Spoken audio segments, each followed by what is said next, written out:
2 Samuel chapter 8. In the course of time, David defeated the Philistines and subdued them. And he took Metheg-Ammah from the control of the Philistines. David also defeated the Moabites. He made them lie down on the ground and measured them off with a length of cord. Every 2 lengths of them were put to death, and the 3rd length was allowed to live. So the Moabites became subject to David and brought him tribute. Moreover, David defeated Hadadezer, son of Rehob, king of Zobah, when he went to restore his monument at the river Euphrates.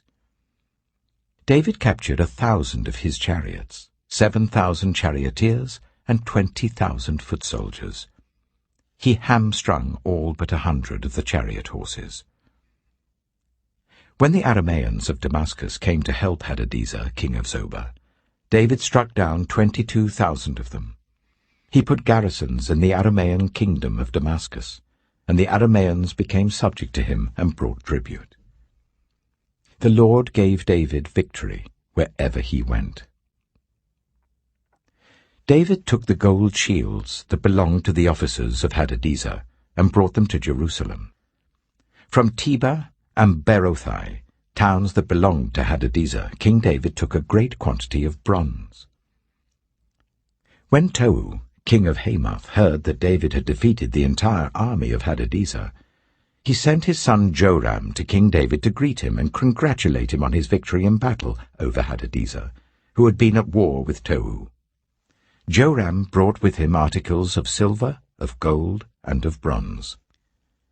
King David dedicated these articles to the Lord, as he had done with the silver and gold from all the nations he had subdued: Edom and Moab, the Ammonites and the Philistines, and Amalek. He also dedicated the plunder taken from Hadadezer, son of Rehob, king of Zobah. And David became famous after he returned from striking down 18,000 Edomites in the valley of Salt. He put garrisons throughout Edom, and all the Edomites became subject to David. The Lord gave David victory wherever he went. David reigned over all Israel, doing what was just and right for all his people. Joab, son of Zeruiah, was over the army. Jehoshaphat, son of Ahilud, was recorder. Zadok, son of Ahitub, and Ahimelech, son of Abiathar, were priests. Sariah was secretary. Benaiah, son of Jehoiada, was over the Kerethites and Pelethites, and David's sons were priests. 2 Samuel chapter 9. David asked, "Is there anyone still left of the house of Saul, to whom I can show kindness for Jonathan's sake?" Now there was a servant of Saul's household named Ziba.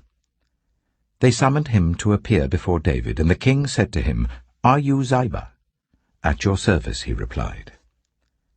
The king asked, "Is there no one still alive from the house of Saul, to whom I can show God's kindness?" Ziba answered the king, "There is still a son of Jonathan.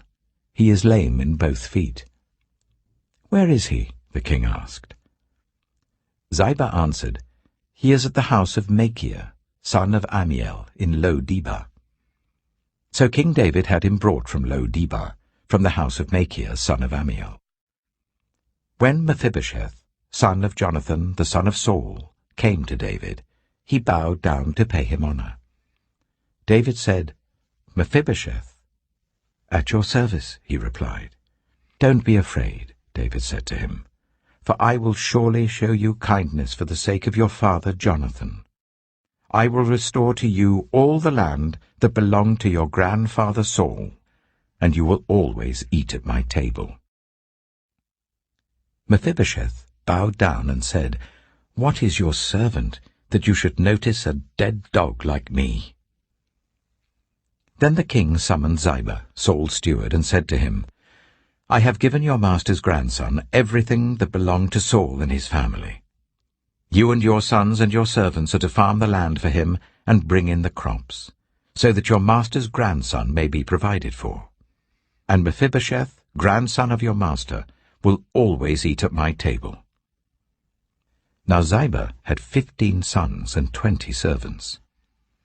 Then Ziba said to the king, "Your servant will do whatever my lord the king commands his servant to do." So Mephibosheth ate at David's table like one of the king's sons. Mephibosheth had a young son named Micah, and all the members of Ziba's household were servants of Mephibosheth. And Mephibosheth lived in Jerusalem because he always ate at the king's table. He was lame in both feet. 2 Samuel chapter 10. In the course of time, the king of the Ammonites died, and his son Hanun succeeded him as king. David thought, "I will show kindness to Hanun, son of Nahash, just as his father showed kindness to me." So David sent a delegation to express his sympathy to Hanun concerning his father. When David's men came to the land of the Ammonites, the Ammonite commanders said to Hanun their lord, "Do you think David is honoring your father by sending envoys to you to express sympathy? Hasn't David sent them to you only to explore the city and spy it out and overthrow it?" So Hanun seized David's envoys, shaved off half of each man's beard, cut off their garments at the buttocks, and sent them away. When David was told about this, he sent messengers to meet the men, for they were greatly humiliated. The king said, "Stay at Jericho till your beards have grown, and then come back." When the Ammonites realized that they had become obnoxious to David, they hired 20,000 Aramean foot soldiers from Beth-rehob and Zobah, as well as the king of Maacah with 1,000 men, and also 12,000 men from Tob. On hearing this, David sent Joab out with the entire army of fighting men. The Ammonites came out and drew up in battle formation at the entrance of their city gate, while the Arameans of Zobah and Rehob and the men of Tob and Maacah were by themselves in the open country. Joab saw that there were battle lines in front of him and behind him. So he selected some of the best troops in Israel and deployed them against the Arameans. He put the rest of the men under the command of Abishai his brother, and deployed them against the Ammonites. Joab said, "If the Arameans are too strong for me, then you are to come to my rescue. But if the Ammonites are too strong for you, then I will come to rescue you. Be strong, and let us fight bravely for our people and the cities of our God. The Lord will do what is good in his sight." Then Joab and the troops with him advanced to fight the Arameans, and they fled before him. When the Ammonites realized that the Arameans were fleeing, they fled before Abishai and went inside the city. So Joab returned from fighting the Ammonites and came to Jerusalem. After the Arameans saw that they had been routed by Israel, they regrouped. Hadadezer had Arameans brought from beyond the river Euphrates. They went to Helam, with Shobach the commander of Hadadezer's army leading them. When David was told of this, he gathered all Israel, crossed the Jordan, and went to Helam. The Arameans formed their battle lines to meet David and fought against him. But they fled before Israel, and David killed 700 of their charioteers and 40,000 of their foot soldiers. He also struck down Shobach, the commander of their army, and he died there. When all the kings who were vassals of Hadadezer saw that they had been routed by Israel, they made peace with the Israelites and became subject to them. So the Arameans were afraid to help the Ammonites any more. 2 Samuel chapter 11. In the spring, at the time when kings go off to war, David sent Joab out with the king's men and the whole Israelite army. They destroyed the Ammonites and besieged Rabbah, but David remained in Jerusalem. One evening, David got up from his bed and walked around on the roof of the palace. From the roof, he saw a woman washing. The woman was very beautiful, and David sent someone to find out about her. The man said, "She is Bathsheba, the daughter of Eliam, and the wife of Uriah the Hittite." Then David sent messengers to get her. She came to him, and he slept with her. Now she was purifying herself from her monthly uncleanness. Then she went back home. The woman conceived and sent word to David, saying, I am pregnant. So David sent this word to Joab, Send me Uriah the Hittite. And Joab sent him to David. When Uriah came to him, David asked him how Joab was, how the soldiers were, and how the war was going. Then David said to Uriah, Go down to your house and wash your feet. So Uriah left the palace, and a gift from the king was sent after him. But Uriah slept at the entrance to the palace with all his master's servants, and did not go down to his house. David was told Uriah did not go home. So he asked Uriah, Haven't you just come from a military campaign? Why didn't you go home? Uriah said to David, The ark and Israel and Judah are staying in tents, and my commander Joab and my lord's men are camped in the open country. How could I go to my house to eat and drink and make love to my wife? As surely as you live, I will not do such a thing. Then David said to him, Stay here one more day, and tomorrow I will send you back. So Uriah remained in Jerusalem that day and the next. At David's invitation, he ate and drank with him, and David made him drunk. But in the evening Uriah went out to sleep on his mat among his master's servants. He did not go home. In the morning David wrote a letter to Joab and sent it with Uriah.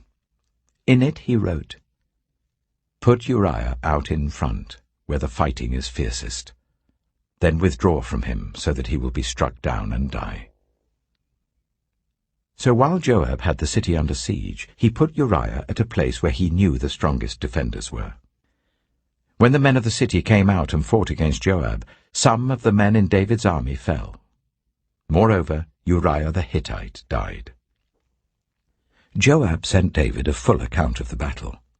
He instructed the messenger, When you have finished giving the king this account of the battle, the king's anger may flare up, and he may ask you, Why did you get so close to the city to fight? Didn't you know they would shoot arrows from the wall? Who killed Abimelech, son of Jerubesheth? Didn't a woman drop an upper millstone on him from the wall so that he died in Thebez? Why did you get so close to the wall? If he asks you this, then say to him, Moreover, your servant Uriah the Hittite is dead. The messenger set out, and when he arrived he told David everything Joab had sent him to say. The messenger said to David, The men overpowered us and came out against us in the open, but we drove them back to the entrance of the city gate. Then the archers shot arrows at your servants from the wall, and some of the king's men died. Moreover, your servant Uriah the Hittite is dead. David told the messenger, Say this to Joab, Don't let this upset you. The sword devours one as well as another. Press the attack against the city and destroy it. Say this to encourage Joab. When Uriah's wife heard that her husband was dead, she mourned for him. After the time of mourning was over, David had her brought to his house, and she became his wife and bore him a son.